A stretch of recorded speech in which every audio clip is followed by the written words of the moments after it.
How's it going, everybody? I am here today to actually stop procrastinating.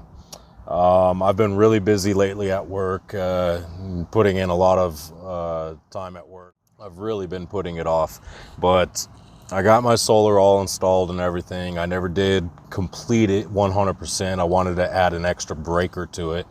And previously I had uploaded a video that I produced. It was kind of a long version of me putting together the solar setup that I had purchased and received. So this video is going to be all kind of a shortened version of it, including the breaker setup. I'll be adding my own lugs to the wire to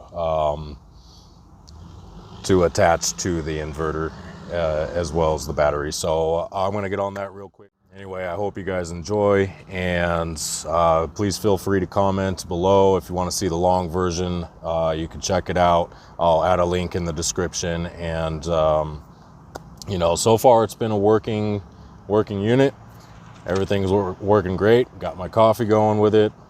I use a fan all night long, so you know, I'm doing pretty good with it. Anyway, I'm gonna get to it, and I hope you guys enjoy, and we will talk later.